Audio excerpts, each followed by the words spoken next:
Pemirsa, puluhan kepala daerah mundur dari jabatannya demi maju sebagai calon anggota legislatif. Meski tidak melanggar aturan, mundurnya mereka dinilai mempermainkan suara rakyat, khususnya yang telah memilihnya sebagai kepala daerah.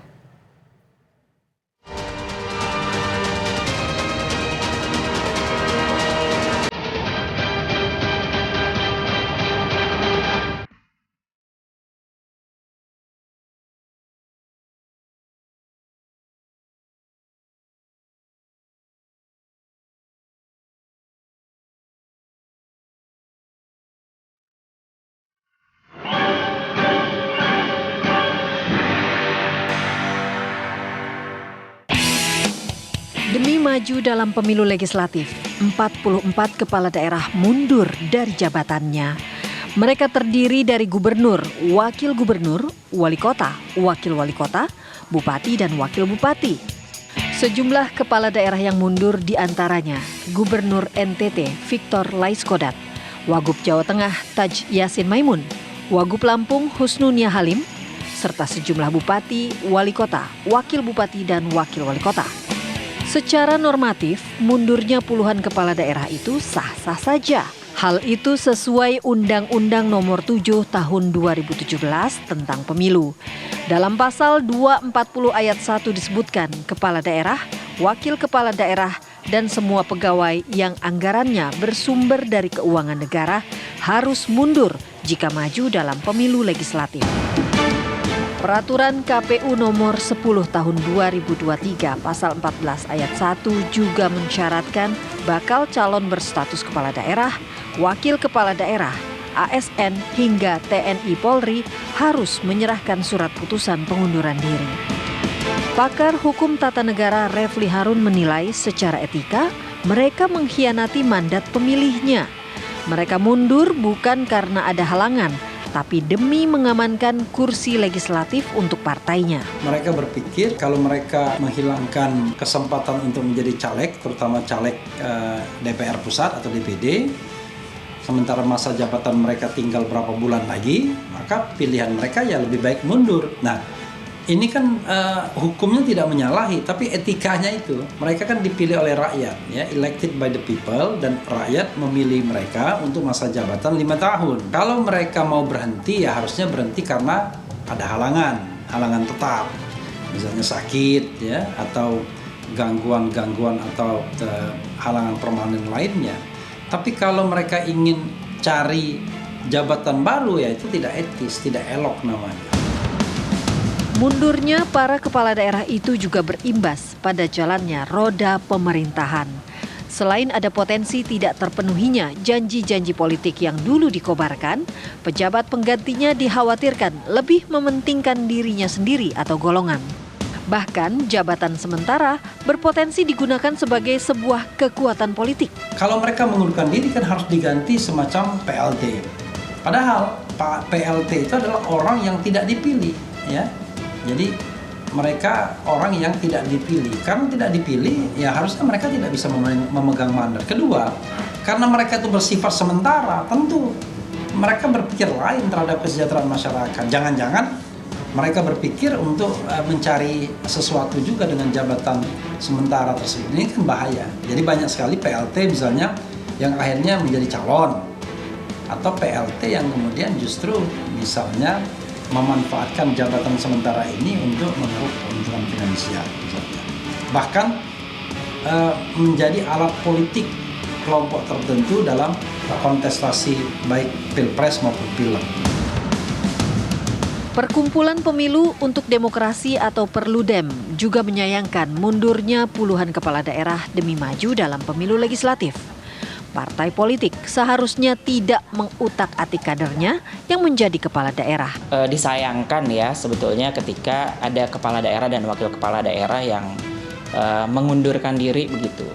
Tetapi memang itu dijamin oleh konstitusi dan juga undang-undang pemilu. Apalagi kontestasi pilkada itu kan juga menggunakan uang rakyat ya. Dan ini menjadi tantangan sebetulnya bagi partai politik dan juga sistem politik kita, bagaimana menghadirkan calon anggota legislatif alternatif ya, yang tidak hanya bergantung pada 1 atau 2 orang untuk mendulang suara partai begitu. Perludem mengkhawatirkan mundurnya kepala daerah berakibat tidak terpenuhinya janji politik saat maju pilkada. Dalam hal ini, rakyat yang dirugikan. Imbasnya ya, kalau dari konteks pemerintahan daerahnya yang jelas karena ada proses pergantian, pasti janji-janji politik yang disampaikan oleh kepala daerah kepada pemilihnya itu tidak dapat terrealisasi begitu. Karena nggak ada jaminan kepala daerah pengganti yang maju sebagai calon anggota legislatif akan meneruskan. Mundurnya puluhan kepala daerah dinilai imbas dari aturan ambang batas parlemen untuk lolos ke Senayan.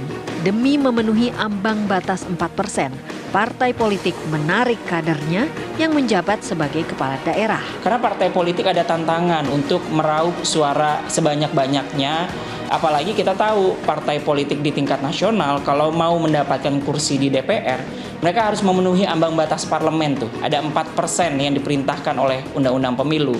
Akhirnya partai politik yang merasa mungkin kadernya terbatas, caleg yang bisa dicalonkannya juga tidak cukup banyak, ada kebutuhan ya untuk meraup suara sebanyak-banyaknya, akhirnya calon-calon yang sudah duduk dan dianggap memiliki massa begitu ya, ditarik begitu dan dicalonkan untuk calon anggota legislatif. Lalu apa pendapat rakyat atas fenomena banyaknya kepala daerah yang mundur demi maju pemilu legislatif? Menurut aku kurang etis sih Kak, harusnya mereka selesain dulu nggak sih jabatan di sebelumnya gitu kan. Terus gak etisnya tuh karena mereka belum menyelesaikan tanggung jawabnya yang selama 5 tahun itu di jabatannya mereka yang sebelumnya. Sah-sah aja sih sebenarnya.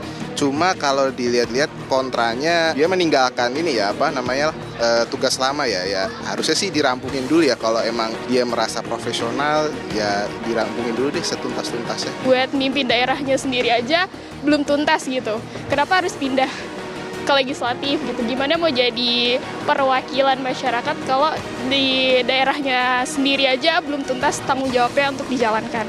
Sepakat saja, karena kan setiap kepala daerah itu pasti paham dengan hukum ya, aturan. Jadi kalau memang dia mencalekkan dirinya, itu tentunya ada hukum dan aturan yang harus ditegakkan di situ. Dalam sejarah pemilu dan pemilihan kepala daerah, kita kerap dipertontonkan oleh permainan politik yang menjadikan suara rakyat sebagai sebuah komoditi. Setelah terpilih sebagai kepala daerah, tak menutup kemungkinan mantan kepala daerah itu maju lagi dalam pilkada selanjutnya. Refli Harun menyatakan seharusnya ada regulasi yang melarang mempermainkan jabatan atau suara rakyat. Sekarang karena masa jabatan tinggal beberapa bulan lagi, mereka mundur, lalu mereka menjadi anggota DPR, kalau terpilih jadi cadangan. Begitu nanti pemilihan serentak kepala daerah, mereka jadi calon kepala daerah lagi dengan mundur sebagai anggota DPR. Jadi dua kali setidaknya mereka mengkhianati mandat dari rakyat. Jadi regulasinya tidak boleh begitu. Kalau kita mau ketat lagi, ya sudah. Mereka yang sedang menjabat tidak boleh mengundurkan diri untuk jabatan lain. Berdasarkan etimologi, demokrasi berasal dari bahasa Yunani kuno. Demos artinya rakyat dan kratos yang bermakna kekuasaan mutlak. Jika benar kekuasaan mutlak ada di tangan rakyat, tak seharusnya para politikus mempermainkan suara yang diberikan oleh rakyat. Jika mereka dinilai menciderai demokrasi, tidak selayaknya pula mereka mendapatkan amanah lagi berupa suara dalam kontestasi politik.